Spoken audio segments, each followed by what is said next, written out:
मैं दुबई से हूँ और मैं भारतीय हूँ और साथ में कविताएं लिखती हूँ, कहानियाँ लिखती हूँ और हास्य व्यंग लिखती हूँ। और एक ग्रुप है साहित्य अर्पण, साहित्य की सेवा कर रही हूँ दुबई में रह कर के। बहुत सारे कवि सम्मेलन और काव्य पाठ हम लोग करा चुके हैं जिसके थ्रू। और अभी हाल फिलहाल हमारी वेबसाइट आई है साहित्यार्पण.com करके, जिसमें कि आप सभी लॉगिन कर सकते हैं और अपनी रचनाएं पोस्ट कर सकते हैं वहाँ पर। कृपया मुझे बताइएगा यदि आप सभी मुझे सुन पा रहे हैं तो, क्योंकि मैं अभी तक कमेंट नहीं देख पा रही हूँ आप लोगों के। और मुझे लाइक दिख रहे हैं। कल्पना मिश्रा दीदी, थैंक यू सो मच। और आप एक बार मुझे बता दीजिए कि क्या आप सभी मुझे सुन पा रहे हैं, ताकि मैं अपनी बात को आगे कंटिन्यू करूं।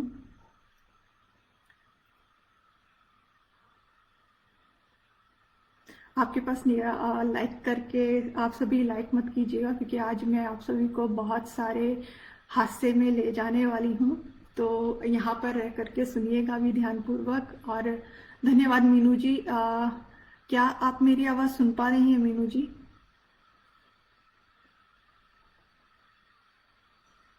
प्रेक्षा जी, आपका स्वागत है।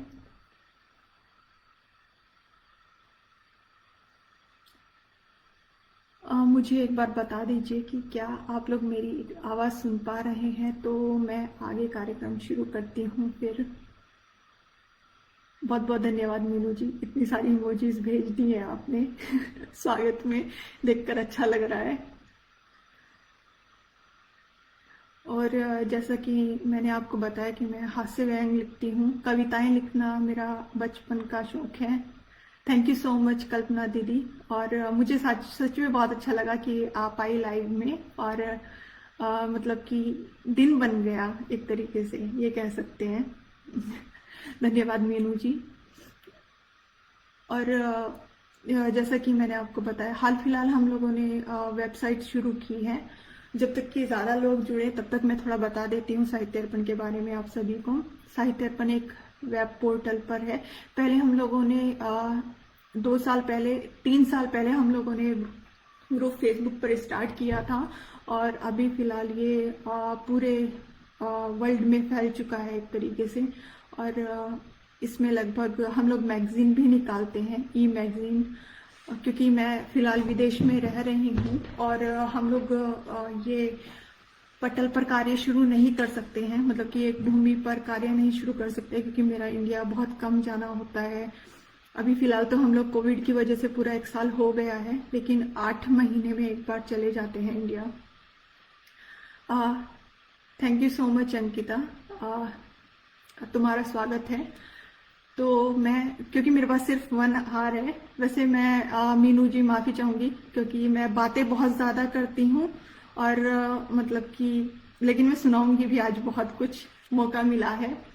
कहते हैं कि एक साहित्यकार को सुनाने का मौका बहुत कम मिलता है क्योंकि बहुत ज़्यादा साहित्य सेवा में हम लोग रहते हैं, तो हम लोग ये लाइव वगैरह बहुत कम अटेंड कर पाते हैं। सबसे पहले मैं, आप सब बताइए कि मैं सबसे पहले हास्य सुनाऊं या कविता सुनाऊं, जिससे आप कहें उसी से शुरुआत कर दूंगी मैं। मैं चाह रही थी कि अंकिता हमारे बीच में है, तो क्यों ना अंकिता की एक गजल से शुरुआत की जाए।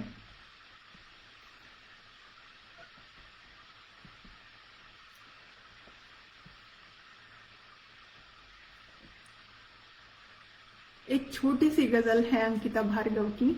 तो मैं अंकिता की गजल से, क्योंकि अंकिता बहुत अच्छा लिखती हैं, लघु कथाएं तो उनकी जबरदस्त रहती हैं। और जब से उन्होंने गजल सीखना शुरू किया है, तो तब से कहने ही क्या। इनकी एक गजल है, सुनिएगा ध्यानपूर्वक। बेवजह खत कहीं लिखा न करो, बेवजह खत कहीं लिखा न करो, हाले दिल का पता दिया न करो। हाँ अंधेरी है रात ये माना, पर दिए हाथ में लिया न करो। है बुरी गर जमाने की नजर, है बुरी गर नजर जमाने की, क्या कहूँ गुल से तुम खिला ना करो, जज्बा कायम रहे तबस्सुम का, जज्बा कायम रहे तबस्सुम का, जख्मों के अब निशान गिना न करो, चांद उतरेगा कैसे आंगन में, खिड़कियां बंद ये किया न करो, हार है जीत है खुशामद है, जिस्म में ये जहर पिया न करो।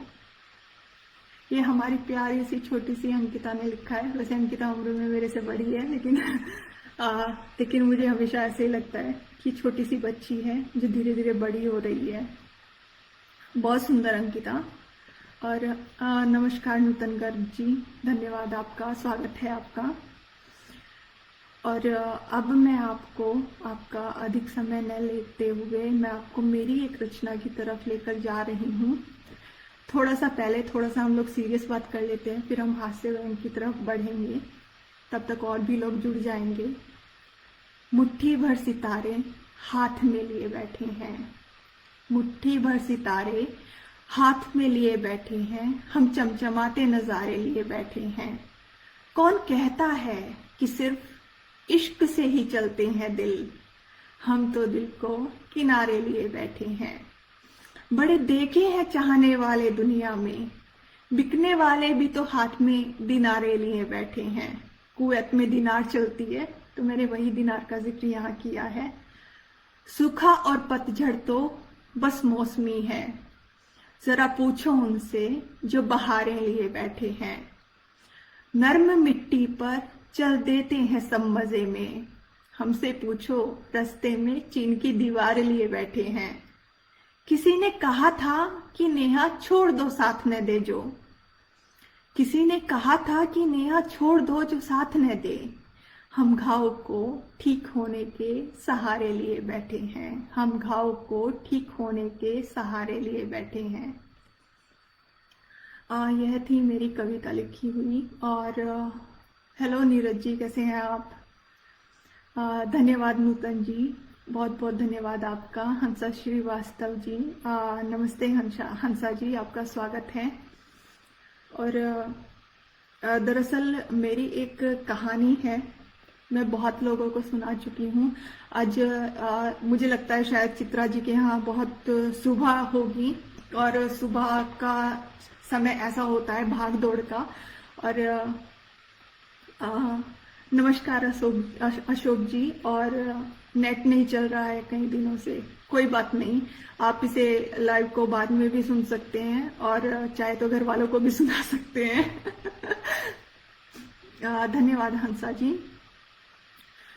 तो हम लोग कैसे है कि सुबह का टाइम बहुत व्यस्त रहता है, और कहते हैं ना कि सुबह के समय अगर कोई प्रधानमंत्री भी आ जाए तो उसके सामने भी महिलाएं ये कह देगी कि तुम बाद में आना, हम बहुत बिजी हैं अभी। क्योंकि इतना भाग दौड़ का समय रहता है, तो हम समझ सकते हैं कि चित्रा जी अभी नहीं है, लेकिन वो बाद में लाइव सुनकर मेरे पास जरूर आएंगी। लेकिन वो हाँ, तो चलिए आगे बढ़ जाते हैं। मेरा एक हास्य व्यंग्य लिखा हुआ जो मुझे बहुत पसंद है, और जिसके लिए बहुत सारे पॉजिटिव कमेंट्स मुझे आए दिन मिलते रहते हैं। और मतलब कि हमारे एक भैया हैं रिलेशन में, तो वो कहते हैं कि अरे नेहा वो वाली कहानी सुनाओ तुम। और मतलब कि मैंने बहुत बार लाइव में सुनाई है ये, शायद यहाँ पर बहुत सारे लोग हैं जो सुन भी चुके होंगे उसको पहले, और बहुत सारी पत्र पत्रिकाओं में छपी भी है, पंजाबी अनुवाद भी हुआ है उसका, कहानी का।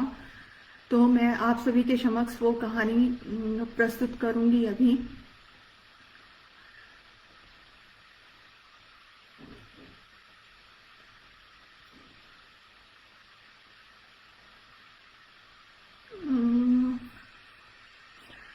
माफ कीजिएगा, मुझे जरा 1 मिनट दीजिए, क्योंकि कहानी है तो मुझे थोड़ा, मैं ये कहानी फोन से देखकर पढ़ूंगी।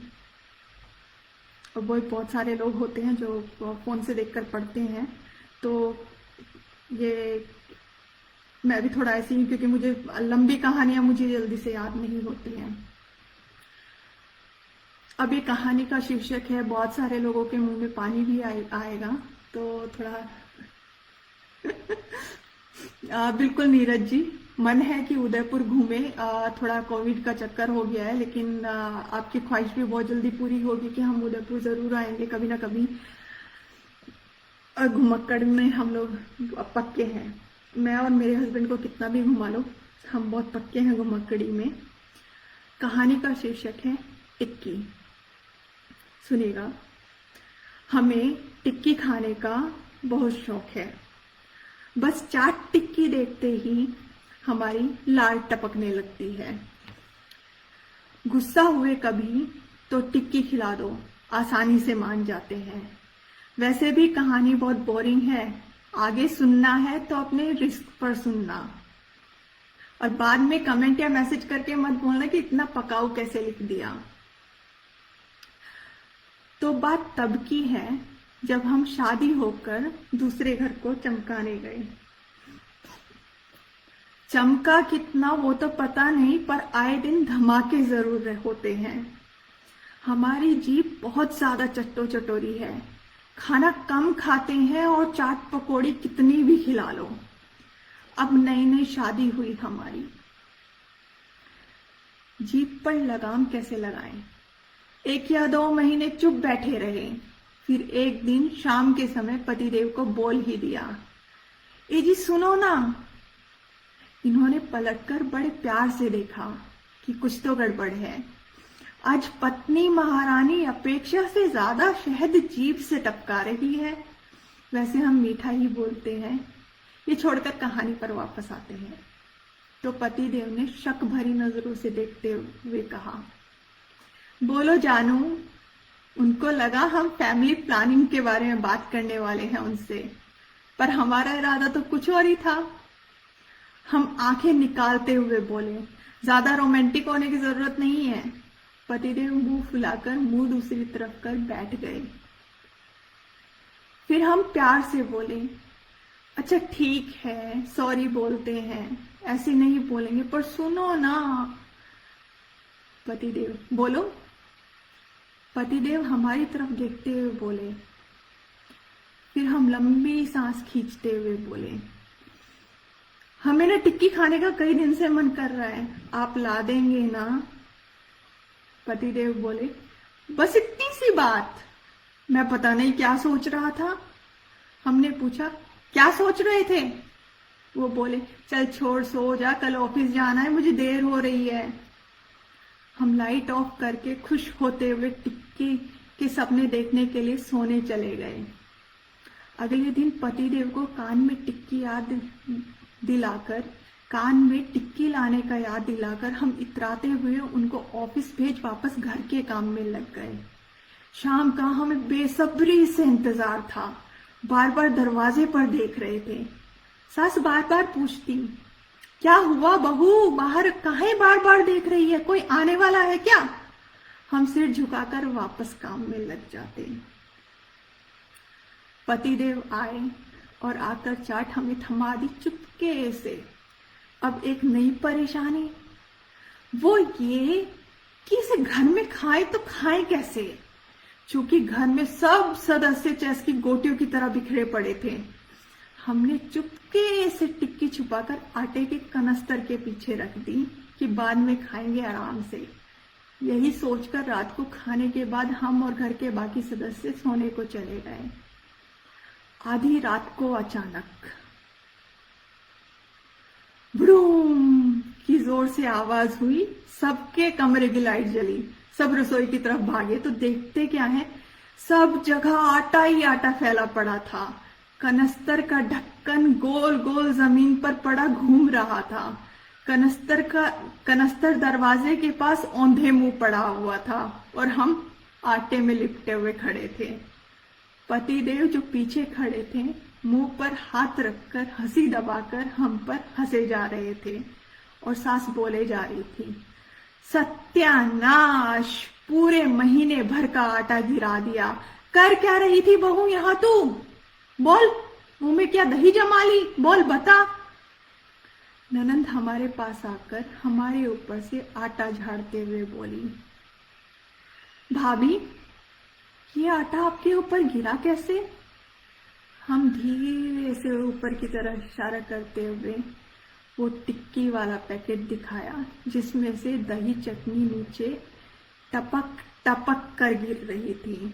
ये देखकर सब हंस पड़े और हम खिसियानी बिल्ली की तरह पति की तरफ देख रहे थे। फिर क्या होना था, आटा भी साफ करना पड़ा और टिक्की भी नहीं मिली। पर हाँ, अब जब भी टिक्की का जिक्र होता है तो हमारी अच्छे वाली खिंचाई हो जाती है और हम भी हंसते हंसते लोटपोट हो जाते हैं, पर टिक्की खाना नहीं छोड़ा। तो ये थी मेरी लिखी हुई कहानी टिक्की, और आशा है कि आप सभी के मुंह में पानी आ गया होगा। तो देर किस बात की, सर्दी का मौसम है, जाइए टिक्की खाइए। यहाँ वह सुविधा उपलब्ध नहीं है क्योंकि जो इंडिया की जो ठेले वाली टिक्की रहती है उसके सामने यहाँ की टिक्की फीकी है। और धन्यवाद शशि जी, आपका स्वागत है। और धन्यवाद मीनू मिश्रा जी, प्रेक्षा जी, धन्यवाद आपका। और दरअसल टिक्की का जो स्वाद है ना वो भुलाए नहीं भूलता, लेकिन एक सच बात यह भी है कि यह जो संस्मरण मैंने लिखा है यह मेरे ऊपर बिल्कुल भी नहीं है। इसको सुनने के बाद हर कोई कहता है कि यह संस्मरण पक्का आपका होगा। तो मैं उनको बोलती हूँ कि मेरे पतिदेव इकलौते हैं घर में और मैं इकलौती बहू हूँ घर की। तो इसलिए और बहुत सारे लोग यह भी कहते हैं कि अगर टिक्की पूरे घर के लिए आ जाती तो ऐसी नौबत नहीं आती। मैंने कि अगर टिक्की पूरे घर के लिए आ जाती तो इतना अच्छा हादसे में निकल के नहीं आता बाहर। तो आपको कैसा लगा ये? धन्यवाद अंकिता। ये हास्य व्यंग कैसा लगा आपको? नीचे कमेंट बॉक्स में मुझे ज़रूर बताइएगा ताकि मुझे आपके कमेंट्स में पता लगता रहे और मैं आपके समक्ष उसी तरह की सब कहानियां और कविताएं लेकर आती रहूं कि आप हंसते रहें और आपका खून बढ़ता रहे।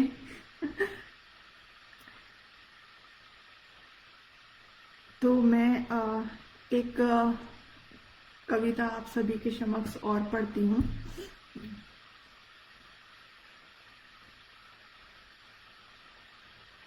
मैं आज कविता कम ही लेके आई हूँ क्योंकि मैंने सोचा था कि आज मैं आप सभी के को हंसा हंसा करके आप सभी के पेट में थोड़ा सा दर्द करूँ आज। तो मैं इसलिए कविता थोड़ा कम ही लेके आई, एक दो कविताएं लेके आई मैं आप सभी के समक्ष। मैं तो यह कविता मैंने कुछ दिन पहले ही लिखी थी। मेरी बहुत सारी कविताएं हैं। कविताएं क्या, ये समझ लीजिए कि पूरा हम सब लिखते हैं, तो मेरे पास बहुत सारे पेपर हैं। वैसे आप सभी अगर अपनी रचनाएं पढ़ने के लिए देना चाहे तो दे सकते हैं, मैं पढ़ सकती हूँ, मेरे पास समय है आज। तो मैं पढ़ सकती हूँ आपकी दी हुई रचनाएं। सुनिएगा यह कविता। लोग बदलने को कहते हैं, मैं खुद जैसी हो जाती हूँ। बदलती हूँ थोड़ा तो रंगहीन सी हो जाती हूँ। नेहा के नेह को मत परखो तुम कभी, जली कभी कोयले सी तो अंगार सी हो जाती हूँ। बना दो हुक्म उसकी शर्ट का तुम, कि प्यार मोहब्बत में बड़ी अनजान सी हो जाती हूँ।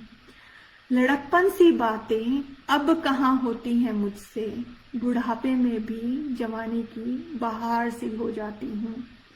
चलो आज परख ही लो तुम मोहब्बत को मेरी, मैं हवाओं में घुलकर बड़ी ही सदाबहार सी हो जाती हूँ। नेहा कहेगी तो कह दोगे झूठी है बड़ी, मैं जीवन की कश्ती में मझधार सी हो जाती हूँ। मैं जीवन की कश्ती में मझधार सी हो जाती हूँ। तो यह थी मेरी लिखी हुई कविता। आशा है कि आप सभी को पसंद आई होगी। और धन्यवाद नीरज जी। टिक्की के ऊपर एक पानी पूरी भी। अब मतलब कि नीरज जी कुछ तो लोगों की लार टपक ही रही होगी, आप तो पूरा लार के पानी में डुबा डुबा के मारोगे हम सबको। बिल्कुल, यहाँ गंगा जमुना चल जाएगी अगर पानी पूरी भी आ गई तो। धन्यवाद नूतन गर्ग जी, आपका बहुत बहुत शुक्रिया। छाया मालवीय जी, आपका स्वागत है और बहुत बहुत धन्यवाद। मुझे वाकई बहुत अच्छा लग रहा है कि जिस तरह आप सभी मेरा हौसला बढ़ा रहे हो लाइव में आज, और मुझे सुन रहे हो और मेरा साथ दे रहे हो। दरअसल क्या है कि एक लेखक एक श्रोता के बिना कुछ भी नहीं है, और आप फिलहाल हम मेरे लिए वही संबल का कार्य कर रहे हो। तो आप सभी का जितना धन्यवाद कहा जाए कम ही है। धन्यवाद मीनू पांडे जी आपका, और मनोरमा पंत जी, बहुत बहुत शुक्रिया आपका। और कुछ लोग देर से लाइव में जुड़े हैं, तो कोई बात नहीं, आपने अगर अधूरी रचना सुनी है तो आप उसको वापस से लाइव खत्म होने के बाद में आप उसे शुरू से सुन सकते हैं। मेरी जो अगली रचना है वह भी हास्य ही है, तो मैं पढ़ती हूँ आपके सामने, जिसका शीर्षक है कॉकरोच। दरअसल यह जो रचना है यह वुमेन्स डे के दिन लिखी गई थी, लेकिन आज बात हास्य व्यंग की हो रही थी, हास्य की हो रही थी, तो मैंने सोचा कि उससे अलग किसी को नहीं लेकर के जाऊं। तो सुनिएगा। हम घर में सोफे से कमर लगाकर पैर टेबल पर रखकर बड़े मजे से टीवी देख रहे थे। अचानक से क्या देखते हैं, इतना बड़ा कॉकरोच भागा जा रहा है। हमने पैर नीचे किया तो वो रुककर खड़ा हो गया, अपने दोनों एंटीने हिलाकर जैसे हमें चेतावनी दे रहा था। ले, तेरे घर में मैं खुलेआम घूम रहा हूं, उखाड़ ले, क्या उखाड़ेगी मेरा। हमने तुरंत से फोन उठाया, कैमरा चालू कर फोटो खींच डाली। कॉकरोच भी जैसे बेशरम निकला, ऐसे पोज दे रहा था, फोटो खिंचवा रहा था जैसे कि फोन भी उसी का ही हो। हमने फोन साइड में रखा, पैर से चप्पल निकाली और दे मारी, पर निशाना चूक गया। कॉकरोच एक भारी भरकम अलमारी के नीचे घुस गया। उसके बाद थोड़ी सी मुंडी बाहर ऐसे निकाली जैसे हमें चिढ़ा रहा हो। अगली बार प्रैक्टिस अच्छे से करना चप्पल मारने की, अभी निशाना कच्चा है तुम्हारा। और हाँ, हमसे पंगे मत लेना, बड़ा भारी पड़ेगा। हमने सोफे के ऊपर से फोन उठाया, पति देव को कॉकरोच की फोटो भेज दी। उनको लगा पगला गई है, कीड़े मकोड़ों की फोटो भेज रही है। तुरंत से कॉल आया, उधर से आवाज आई, क्या हुआ, फोटो का क्या मतलब था, क्यों भेजी। मैंने भी 2 की 4 लगाकर बता दी। घर में कॉकरोच की बारात चल रही है, ये दुल्हन की फोटो है, अपनी बारात में बारातियों को नचवाने का प्लान कर रही है। जल्दी से दुल्हन की विदाई कराओ, नहीं तो एक नई नवेली दुल्हन के 2 या 4 बच्चे फुटबॉल खेलते यहीं मिलेंगे। जनाब ने ऑफिस से ही पेस्ट कंट्रोल वाले को फोन कर दिया। पहली बार हमारा एक कॉकरोच से पाला पड़ा था। फोन की घंटी फिर दनदनाई। पतिदेव का फोन था, बोले कल आएगा पेस्ट कंट्रोल वाला। हमने कहा ठीक है। फोन रख दिया, फिर खुद की पीठ थपथपाई और कॉकरोच के घर की तरफ मुंह करके गर्व से बोले, बेटा सामान बांध ले, कल तेरी विदाई है। दिन बीता, शाम हुई, पतिदेव देर से आए, खाना खाया, टीवी देखा और सो गए। अगले दिन नारी दिवस था। हम इतराते हुए उठे और फिर खाना नाश्ता सब बनाकर टिफिन देकर बोले जाओ ऑफिस जाओ। तो एक घड़ी बांधते हुए बोले, आज पेस्ट कंट्रोल वाला आएगा तो रसोई खाली कर देना। हमने सोचा इत्तू सा काम है, फटाफट करके सहेली के घर जाकर दावत करेंगे वुमेन्स डे की। खैर पेस्ट कंट्रोल वाला आया और बोला, मैडम आप बाहर जाइए, 4 घंटे बाद घर में आना, ये गैस खतरनाक है। हमने सहेली को फोन किया और आनंद फानंद में निकल गए उसके घर के लिए।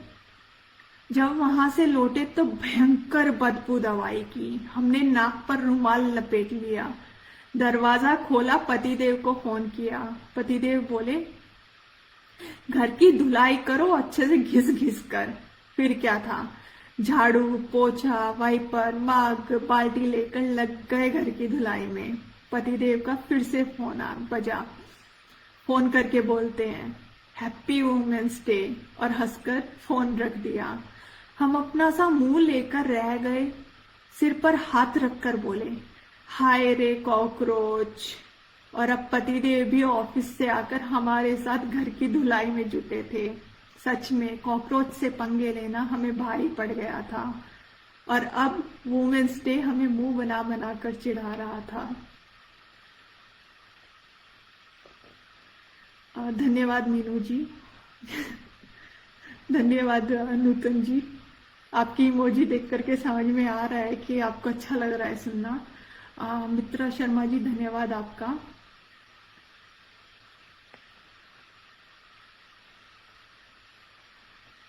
नीरज जी शुक्रिया आपकी रचना भेजने के लिए और मैं जरूर पढ़ूंगी।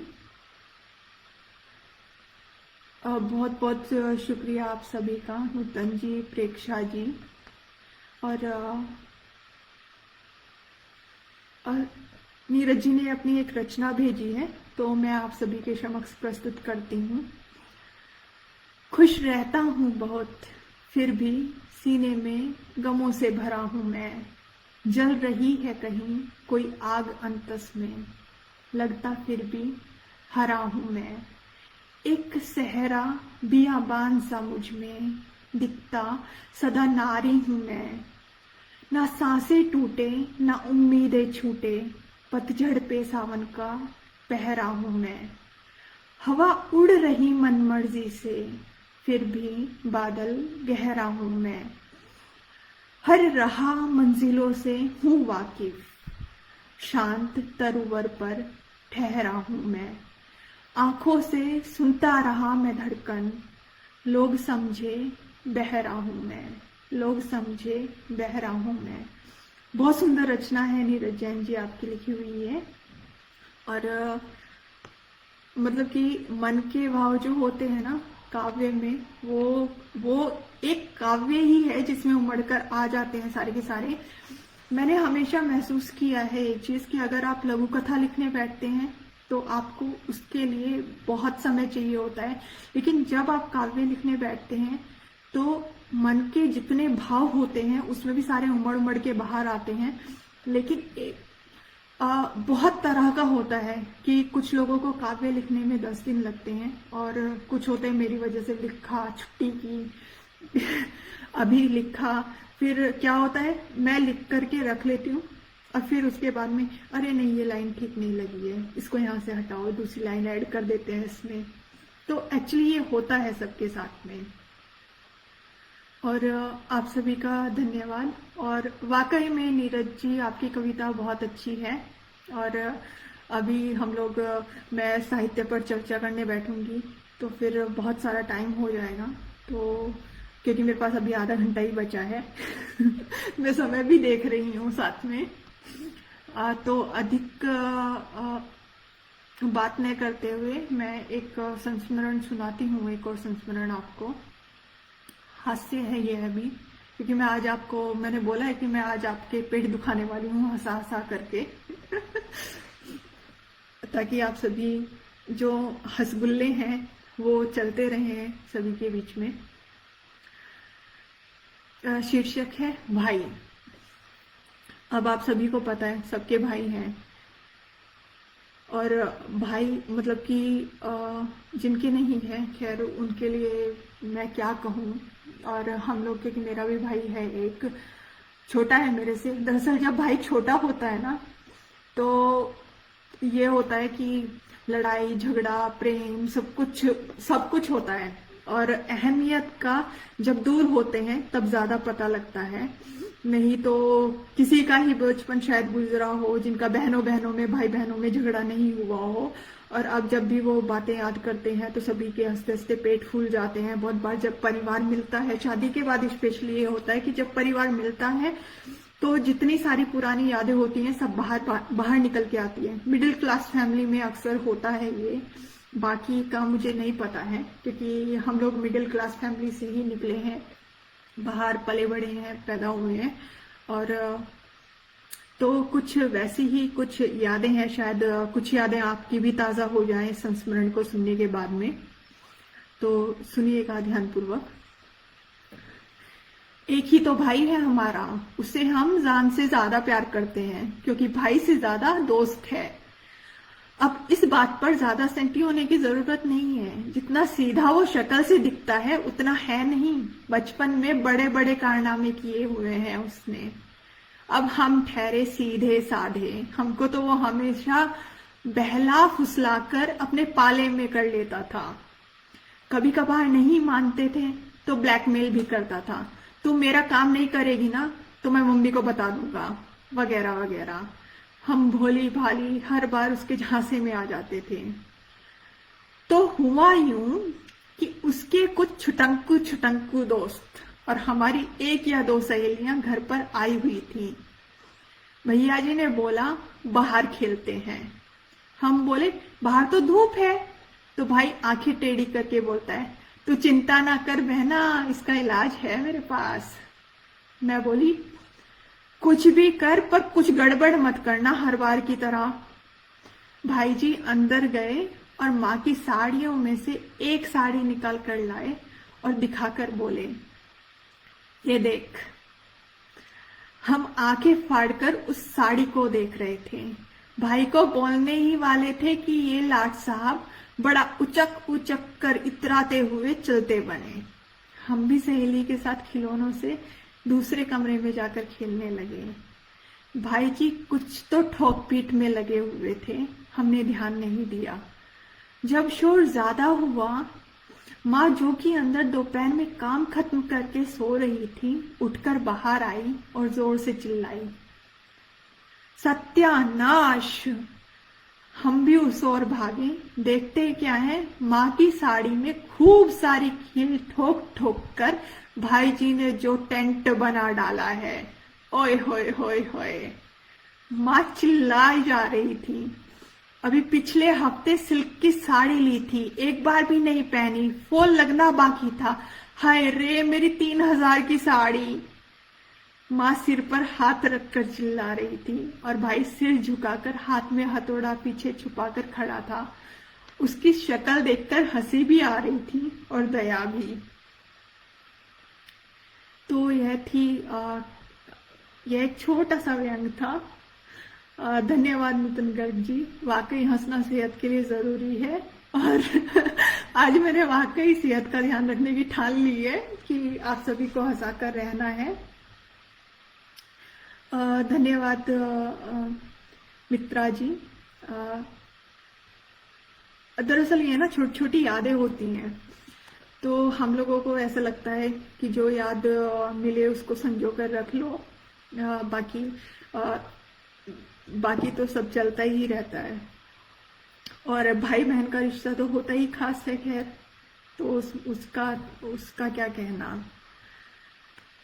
तो अभी यदि आप सब भी अगर अपनी कोई रचना प्रस्तुत करवाने के लिए देना चाहते हैं तो आप दे सकते हैं, क्योंकि मैं आपके कमेंट्स भी स्क्रॉल करके देख रही हूँ कि मेरी नज़र से कहीं कुछ छूट नहीं गया हो। आप सभी का बहुत बहुत धन्यवाद। आप सभी जिस तरह से मेरा हौसला बढ़ा रहे हैं, मेरे साथ में सुन रहे हैं और सराह रहे हैं इस आज लाइव को, उसके लिए बहुत बहुत धन्यवाद आप सभी का। दरअसल मैं आज लैपटॉप से लाइव आई हूँ इसलिए कि क्योंकि थोड़ा स्क्रीन बड़ी रहती है तो पढ़ना भी अच्छा लगता है। धन्यवाद छाया मालवीय जी, आपका बहुत बहुत शुक्रिया। और मैं दरअसल अंकिता भार्गव जी की एक और लघु कथा है जो मैं सोच रही हूँ कि मैं आप सभी के समक्ष पढ़ करके सुनाऊं। अंकिता जी लघु कथा बहुत अच्छी लिखती हैं। अगर मैंने नहीं पढ़ के सुनाया तो बहुत अन्याय होगा। उनकी गजल तो मैंने आपको सुना ही दी है, तो उनकी एक रचना भी पढ़ करके सुनाती हूँ मैं। रचना का शीर्षक है झूठे बेर। बरसों रमिया ने जिसकी राह तकी, आज वह खुद ही उसके दरवाजे तक आ गया था। वह अपने चेहरे पर वही स्मित हाय लिए था जो रम्या ने दशहरा के मेले में रावण दहन के समय उसके मुख पर देखा था। अपने क्षेत्र के विधायक रघुनाथ के लिए रम्या ने झूठे बेर तो नहीं जुटाए थे। हाँ, अपने 2 बीघा खेत में उगाए मोटे धान से भात जरूर बनाया था। अपने एल्यूमिनियम के बर्तन भी उसने 2 बार मांज लिए थे, मगर विधायक जी का भोजन और बर्तन तो उनका लवाजमा साथ ही लाया था। रम्या को तो बस वह भोजन परोसना भर था। साबुन से हाथ धुलवा कर विधायक की पीए ने जैसे ही उसके हाथों में भात से भरा करछुल दिया, कैमरों की फ्लैश लाइट चमक उठी।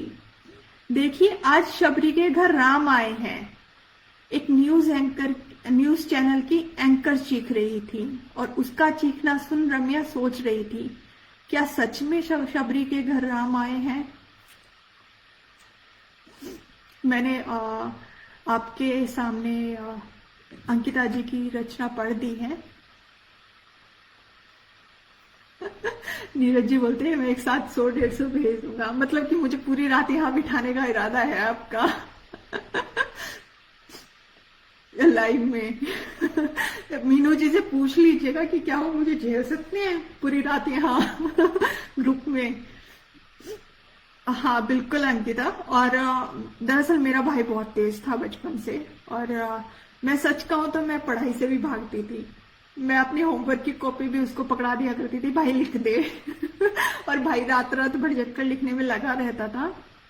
और आज सब लोग बोलते हैं, कहते हैं कि, और मतलब कि मेरा ये हाल था कि पढ़ाई से पहले एक दिन पहले पढ़ने बैठो और अगले दिन टॉप करके आओ स्कूल में। और अब मैं आप सभी को अगली रचना की तरफ ले चलती हूँ।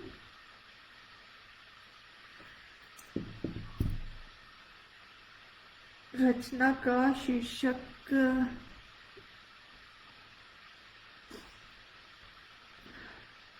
यह रचना मैंने हाल फिलहाल ही लिखी थी। रवि यादव जी को तो आप सभी जानते हैं, जो कि रचनाओं को आवाज के बादशाह हैं, नीली शर्ट वाले बाबू।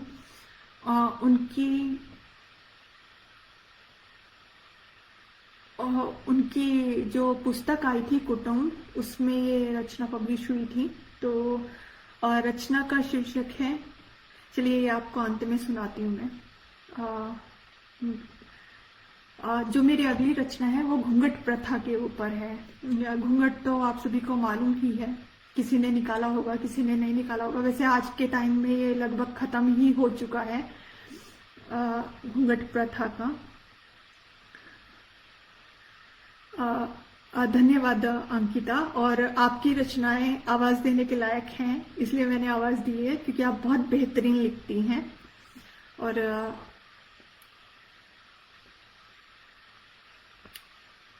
दरअसल तो हर कोई इससे गुजरा है। और मतलब कि मेरे यहाँ घूंघट नहीं है, लेकिन जब हम लोग देवता पूजने जाते हैं तो वहां पर घूंघट निकालना होता है मोस्टली। और हमारे यहाँ कैसे होता है कि घूंघट निकाल कर देवता पूजे जाते हैं। और इस बार मैं पहली बार देवता पूजने के लिए हमारे गांव में गई थी। तो घूंघट मैंने निकाला शॉल का। अब वो शॉल का घूंघट निकाल के सारा अंधेरा दिख रहा था, कुछ भी नहीं दिख रहा था। तो जो टचवुड जो मेरी सास है वो बहुत अच्छी है, तो उन्होंने पूरा हाथ पकड़ पकड़ के पूरा सब कुछ करवाया कि यहाँ पर ये सामान रखना है, ऐसे दिया जलना है, ऐसे करना है। आप सभी निकले हैं इस मिडिल क्लास फैमिली से, तो इसमें कुछ शर्माई वाली बात नहीं है कि ऐसा होता है। लेकिन अगर हम विदेश में रह करके अगर हम अपनी मिट्टी से जुड़े हुए नहीं हैं, तो मेरा ये मानना है कि आपका यहाँ रहना व्यर्थ है। क्योंकि आप यहाँ कुछ भी हो, चाहे आप यहाँ 10 साल रह ले, चाहे आप यहाँ 20 साल रह ले, लौट कर आपको इंडिया ही आना है, चाहे कितने साल बाद हो। और जो इज्जत और जो सम्मान आपका हमेशा इंडिया में मिलता है वो हमेशा मिलेगा और कहीं भी जाकर नहीं मिलेगा, क्योंकि अपनी चीज अपनी रहती है। तो उसी घूंघट से मुझे बहुत कुछ याद आता था। मैंने मेरी मम्मी का भी टाइम देखा है कि किस तरह उन्होंने घूंघट में चूल्हा चौका और सब कुछ किया है। और आप सभी में से बहुत सारे लोग होंगे जो घूंघट प्रथा से निकल चुके होंगे। और मुझे याद आता है कि M.K. कागदाना दीदी हैं, उन्होंने घूंघट के ऊपर एक रचना लिखी थी जो कि बहुत फेमस हुई और मतलब कि सोशल मीडिया पर भी बहुत उसका मतलब कि कहते हैं कि डंका बजा। तो उनकी वो रचना भी बहुत बेहतरीन है, अगर आप ढूंढ करके पढ़ सकते हैं तो पढ़िएगा ज़रूर। तो ये रचना सुनिएगा, यह भी हास्य व्यंग्य ही है। घूंघट। टेलीविजन में जोर जोर से गाना बज रहा था। एक मिनट पहले मैं आप सबके कमेंट्स देख लूं क्योंकि फिर वो बीच में बजते हैं। ओके, अभी सब शांत हैं। टेलीविजन में जोर जोर से गाना बज रहा था। घूंघट की ओट से दिलबर का दिलबर का दिलबर का दिलबर का दीदार अधूरा रहता है। और हम वो घूंघट में खोते जा रहे थे। हमें वो समय याद आ रहा था जब हम शादी होकर आए और आते ही 4 या 5 इंच लंबा घूंघट हमारे चेहरे पर डाल दिया गया। सास नहीं थी तो कुछ भी पहले से मालूम नहीं था। बाराती घराती सब पेट भरकर ठूस ठूस कर चले गए थे और हम उस घूंघट को संभालने में आधे हो चुके थे। हम आज भी उस घूंघट जैसी प्रथा बनाने वाले को ढूंढ रहे हैं। कसम से मिले ना तो बोले कि ये घूंघट के पीछे सांस लेने की कोई नली भी लगवा देते ताकि हम सांस तो ढंग से ले सकते। और उस घूंघट के पीछे गर्मी में बहता पसीना जो उसी घूंघट के साथ ढक जाता था। कसम से डर्मीकूल पाउडर का डिब्बा भी कम था उस पसीने के लिए। शादी के पहले हम सोचते औरतों के बजाय मर्दों को घूंघट ओढ़कर बिठा देना चाहिए, आधी समस्या ही खत्म हो जानी है। और जो आदमी ये कहते फिरते हैं वे घूंघट काढ़ ले मानस बैठे, उन्हें भी पता लगे घूंघट में घूमना कितना मुश्किल है। फिर मिसाल होगी मारे मर्द कौन सा छोरियों से कम है। कुछ ऐसा ही घूंघट का किस्सा शादी के बाद हमारे साथ भी हुआ। शादी के कुछ महीने बाद गांव में किसी बड़े बुजुर्ग की 13वीं पर हम सबको जाना था। हमने सोचकर सिंपल सी साड़ी डाली। सब दुखी होंगे, ज्यादा बन-ठन कर जाना सही नहीं। हम पहुंच गए तो देखते क्या है, 13वीं में भी लोग गहने, मेकअप और तो और गहरे रंग की साड़ियां फुल टू मेंटेन होकर आए थे। उन्हें देखकर ऐसा लग रहा था जैसे मॉडल्स रैंप पर कैटवॉक कर रही हों। ऊपर से सबके मुंह पर घूंघट। हम भी घूंघट निकालकर दादी को दिलासा देने बैठ गए। अचानक 2 औरतें लंबा घूंघट निकाल आई और कसकर दादी से चिपक गई। इतने जोर जोर से हुक्कड़े दे देकर रोना शुरू किया कि आस पड़ोस के 4 घर सुन ले। हमारा तो दिल ही डर के मारे मुंह तक आ गया। उसके बाद वही लोग घूंघट में से चाय सुड़क सुड़क कर पी रहे थे। 13वीं की आलू पूरी लड्डू मजे से पेल रहे थे। हम चुपचाप से उनके पास गए और पूछा, घना गजब का टैलेंट लाई हो चाची, इतनी गंगा जमुना और गला फाड़ फाड़ कर चिल्लाने के बाद ये आलू पूरी चाय बूंदी के लड्डू ठूस ठूस कर कैसे खा लेती हो। चाची मुस्कुराई और घूंघट को हल्का सा उठाकर बोली, तू ना समझेगी, पिरैक्टिस है पिरैक्टिस। हमने आंखें फाड़ कर पूछा, वो कैसे भला। चाची बोल उठी, जिब तक जोर जोर से गला फाड़ फाड़ के न रहोगे ना तो किसी ने लाग्या कोन्या एक कोई मर लिया। हम तो घूंघट की आड़ले में हैं और शुरू हो जाए, किसी ने देखना थोड़ी ही है आंसू है भी या नहीं। कहकर चाची वापस से ठूसने में लग गई। अब हम खड़े खड़े विचार रहे थे, यहाँ बाबा से रख लिया है और इन्हें ये उलूल जुलूल हरकतें करनी होती हैं। कसम से उस दिन से घूंघट पर से विश्वास ही उठ गया। वो दिन और आज का दिन बस सिर पर पल्लू लिए घूमते हैं। आंखों में शर्म जरूरी है, घूंघट नहीं। वो घूंघट ही क्या जो किसी की इज्जत घूंघट में भी तार तार कर दे।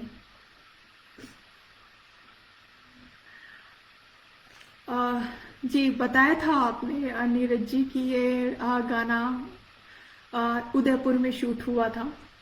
और धन्यवाद अनिल मकरिया जी, आप आए, अच्छा लगा मुझे। और मैं सोच ही रही थी कि आज अनिल जी नहीं दिख रहे हैं।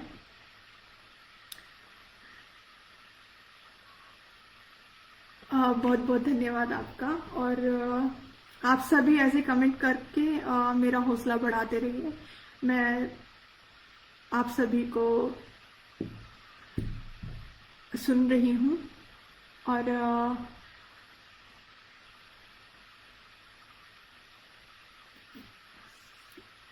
ऐसे ही दरअसल क्या है कि एक रचना लिखी थी कि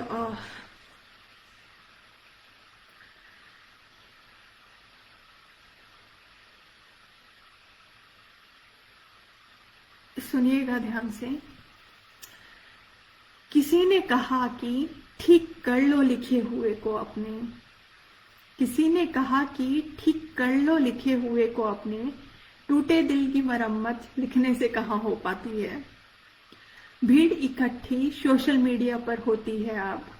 मेरे महबूब को कहाँ पर्दादारी आती है। एक जमाने में छेड़खानी का इल्जाम लगता था, अब शोषण से कम यहाँ कहाँ बात हो पाती है। रोने के लिए स्टेटस लगा लेते हैं यहाँ लोग। आधा मीटर कपड़े से रुमाल की जरूरत कहाँ आती है। बड़ा चढ़ाकर लिखते थे आशिक अफसाने। अब महबूबाओं को नींद कहाँ आती है। नहीं मिलती है अब वो सुकून की नींद यार के साथ। लोरियां भी अब तो नहीं सुनाई जाती हैं। छोड़ दिया था नेहा ने भी रास्ता मोहब्बत वाला। उसे कहाँ पता था नफरत भी अब शिद्दत से निभाई जाती है। नफरत भी अब शिद्दत से निभाई जाती है। और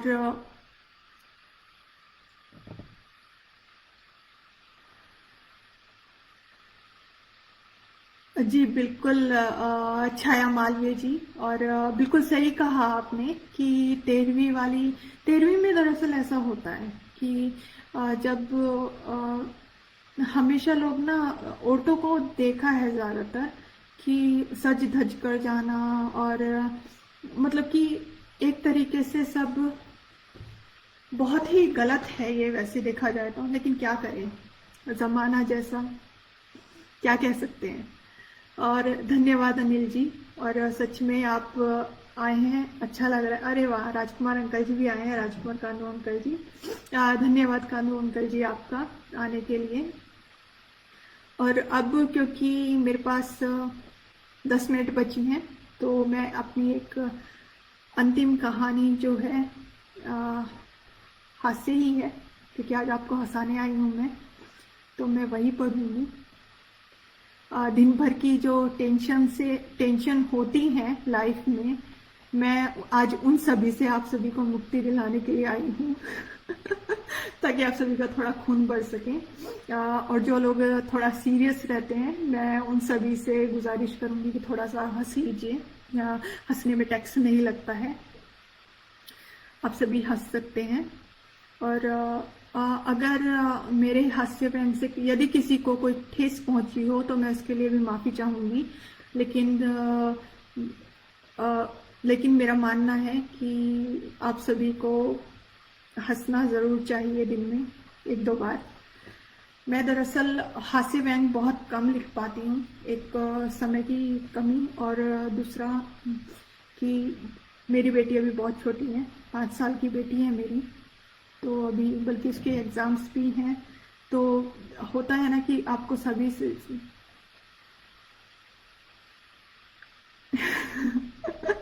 जी नीरज जी कहीं भी रहें, दरअसल ये बात सिर्फ मेरी नहीं है, हम लोग कहीं भी रहें जुड़े हुए हम भारत से ही हैं। मैं ये नहीं कहूँगी कि मैं दुबई की वासी हूँ, मैं कहीं भी जाऊँ, दुनिया के किसी भी कोने में जाऊँ, हमारी जो पहचान है वो हमारी भारतीयता से ही पहचानी जाती है। क्योंकि जब हम लोग टैक्सी में भी जाते हैं या हम लोग बस स्टॉप पर भी जाते हैं या हम लोग कहीं मॉल में परचेजिंग के लिए भी जाते हैं, तो जो फॉरेनर्स हैं वो हम लोगों को देखकर यही बोलते हैं, they are Indians, yes we are Indians. हम लोगों की पहचान ही इसी चीज़ से है। और कहते हैं कि इंडियन को देखते के साथ ही आप लोग पहचान जाते हैं कि ये इंडियन है, तुरंत से लोग बता देते हैं कि हाँ देखो ये भारतीय है, ये चीज सबसे अच्छी लगती है। बिल्कुल खुलकर हंसिए राजकुमार अंकल जी, आपको पूरा हक है हंसने का, आज सभी को मौका दिया है हंसने का मैंने। और एक प्रतियोगिता हुई थी संस्मरण की, और जैसे कि मैंने आपको बताया राजकुमार अंकल जी का एक ग्रुप है सार्थक साहित्य में, मैंने अपनी रचना भेजी थी। उसके बाद में ये रचना रवि यादव जी ने चयन की थी कुटुंब के लिए, अपनी ई पत्रिका के लिए, तो उसमें पब्लिश हुई थी। ये अब तक मैंने कहीं नहीं सुनाई है और पहली बार इसी मंच पर मैं इसको पढ़ रही हूँ, तो आशा है कि आप सभी को पसंद आएगी। अब मेरे पास सिर्फ 5 मिनट बचे हैं, तो मुझे 5 मिनट में ख़त्म करनी है, मैं वही सोच रही हूँ। तो मैं सुनाती हूँ, सुनिएगा आप, और मुझे आप सभी के कमेंट्स का इंतज़ार है कि आप सभी कमेंट करते रहें, क्योंकि धन्यवाद 107 कमेंट के लिए, मैंने अभी देखा। और लाइट दबाकर निकलने का आपके पास सभी के पास कोई चांस नहीं है, क्योंकि यदि आपने आज का ये लाइव मिस कर दिया तो आपने अपनी हंसी मिस कर दी। सुनिएगा, शीर्षक है चप्पल। बात उस समय की है, जरूरी नहीं कि हर कहानी का फ्लैशबैक एक समय की बात से शुरू हो, कुछ चीजें अलग तरह से भी शुरू हो सकती हैं। बात चली है संस्मरण की, सब अपनी बात कहेंगे जी, संस्मरण उनका है तो उनकी बात ही कहेंगे, मेरी थोड़ा ना कहेंगे, मैं तो वैसे भी बात नहीं हूं, बक करती हूँ। चलिए संस्मरण पर आते हैं। बात उस समय की है जब हम बहुत ही सीधे थे, हंसो मत, हम सच में किसी जमाने में बहुत सीधे थे। अगर हम कहें कि हमें बिगाड़ने में हमारे पतिदेव का पूरा 2 फीट का हाथ है, तो यह बिल्कुल गलत नहीं होगा। अब फिट गिनने वाले बैठना, मेरा गणित बहुत बुरा है। हाँ, तो हम कहाँ थे? तो भाइयों और उनकी बहनों, हम बहुत ही सीधे थे, इतने सीधे कि क्या बताएं कितने सीधे। हुआ यूं कि मंगलवार का दिन था, सहेली चपाटी हर मंगलवार को हनुमान जी के मंदिर में गुलदाने का प्रसाद चढ़ाने जाती थी। गुलदाना सुनकर कुछ लोगों के मुंह में पानी आया होगा, उस पानी को वापस पी जाइए, गुलदाना नहीं मिलेगा, बाहर बाजार भी बंद है। उन्होंने हमसे कहा तुम भी चलो साथ में। हम भी मम्मी से 2 रुपये लेकर दो रुपये लेकर हवाई चप्पल, जो उन्हें बड़े प्यार से बाजार में सड़क पर फैलकर रो धोकर 20 रुपये में मम्मी से मंगवाई थी। अब सस्ता महंगा मत देखो, उस समय 20 रुपये भी ज्यादा लगते थे। जैसे 2000 बोलते ही आधे लोगों को दमा की बीमारी हो जाती है, ये वाला केस पहले भी था। हमारी माताजी ने तब भी चप्पल वाले से बार्गेनिंग, मतलब औरतों का दुकानदार को टॉर्चर करने वाला तरीका अपनाकर खरीदी थी। चलो ये राम कहानी किसी और संस्मरण में सुनाएंगे, फिलहाल हम चप्पल पहन रहे थे। हाँ जी, तो हम चप्पल मटक कर मस्त हीरोइनी की चाल से घर से निकल लिए। मंदिर में प्रसाद चढ़ाया, भगवान से खुद के लिए क्या मांगा याद नहीं, पर नजर गुलदाने पर थी कि तसल्ली से खाएंगे टीटू हलवाई का फेमस गुलदाना। जैसे ही बाहर आए तो देखा सहेली गायब, साथ में हमारी चप्पल भी नदारत। अब हमारे पसीने छूट रहे थे और हम बिगड़ी हुई ट्रेन के इंजन की तरह इधर उधर भाग भाग कर चप्पल ढूंढ रहे थे। हम बिल्कुल भूल ही गए थे कि सहेली भी नहीं है। खैर, सिर पकड़कर मंदिर की सीढ़ी पर बैठ गए। तब हमें समझ आया कि फोकस गुलदाने पर न करके हनुमान जी पर किया होता तो चप्पल नहीं खोती। खैर, लटके मुंह और मरियल सी चाल के साथ सहेली के घर की तरफ इस आशा से चल पड़े, कुछ हो न हो, या तो वह चप्पल ढूंढवा देगी या फिर घर वालों की सुताई से बचा लेगी। माँ की चप्पल माँ की चप्पल के लिए वो खींचतानी याद आ रही थी। साथ में फ्लैशबैक चल रहे थे कि माँ किस तरह कूटेगी और पापा किस तरह। भाई तो जमकर घी डालेगा आग में। पैर थर थर कांप रहे थे। सहेली के घर के बाहर खड़े होकर गाने याद आ रहे थे। शिरडी वाले साईं बाबा, आया है तेरे दर पे सवाली। हम जैसे ही अंदर दाखिल हुए, खुशी से चीखे, हमारी चप्पल। सहेली ने अपने पैरों को दुपट्टे में छुपा लिया। उसने हमारी चप्पल पहनी हुई थी। हम भागकर उसके पैरों को लपक लिए। जोर से बोले, बदमाश गुंडी, दोस्ती के नाम पर धब्बा, हमारी चप्पल छोड़ दे। सहेली अपना पैर खींच रही थी और हम उसका। शोर सुनकर उसकी मम्मी भागी हुई आई। क्या हुआ, इतना शोर का है? हम उसके पैरों में पड़े पड़े बोले, आंटी, इसने हमारी चप्पल चुराई है। हम मंदिर के बाहर निकाले थे। आंटी तो दगाबाज निकली। हमरे माथे पर हाथ मारते हुए बोले, ए छोड़ हमारी बेटी को, उसकी चप्पल है। हम कसकर सहेली का पैर पकड़ते हुए, हम नहीं छोड़ेंगे, यह हमारी चप्पल है। आंटी सहेली को खींच रही थी, सहेली हमारे पैर को और हम उसके पैर को। फिर जो घिसरा घिसरा के हमने पूरे आंगन की फिरकी बने, बस मत पूछिए। अब सहेली और उसकी माँ दोनों थक चुके थे, पर हमने पैर नहीं छोड़ा। सहेली के माँ ने मेरा हौसला, मेरी हिम्मत, मेरी मजबूती के जोड़ देखकर दोनों चप्पल उसके पैर से निकालकर हमारे ऊपर फेंक मारी। कसम से गर्व से छाती चौड़ी हो गई। बस दुख एक बात का हुआ, 2 दिन वाली दोस्ती टूट गई। घिसे गंदे कपड़ों में घर जाने के लिए चल दिए। घर पहुंचकर माँ इनाम देगी इसके लिए सीना चौड़ा करके चल रही थी। जैसे ही घर पहुंचे, माँ डॉन बनी खड़ी थी। जो सुताई हुई सो सुताई हुई। कसम से आज के बच्चे सुन ले तो प्राउड फील करे कि वे सस्ते में निपट जाते हैं। धन्यवाद आप सभी का। और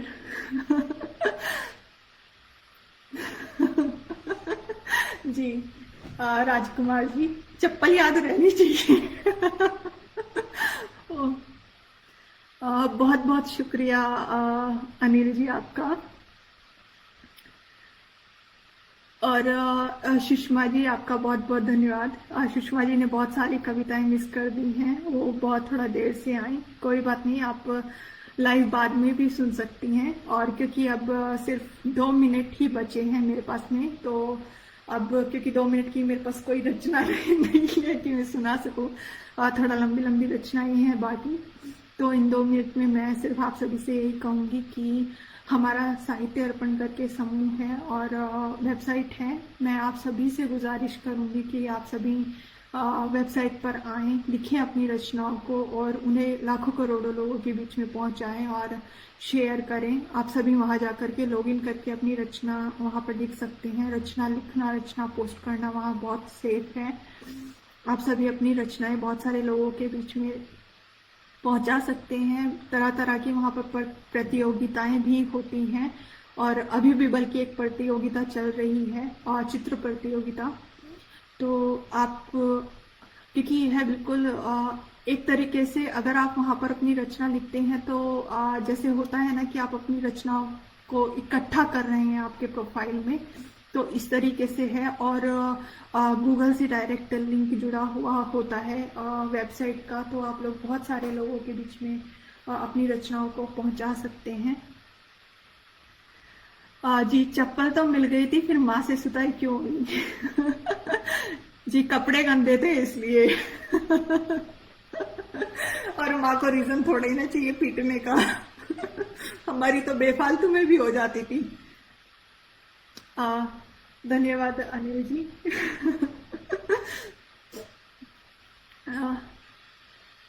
धन्यवाद आप सभी का। और धन्यवाद मीनू पांडे जी, आपने यह मौका दिया लाइव आने का। और जैसे कि अभी पूरे 6:30 हो गए हैं, तो मैं आप सभी से विदा चाहूंगी और आशा है कि अगले किसी ऐसे ही लाइव में चलते फिरते घूमते फिरते कभी मिलेंगे और आप सभी से मुलाकात होगी। धन्यवाद आपका। और मिलते हैं आपसे कहीं ऐसे ही चलते फिरते बात करते हैं आपस में। आज के लाइव में आप सभी का शुक्रिया।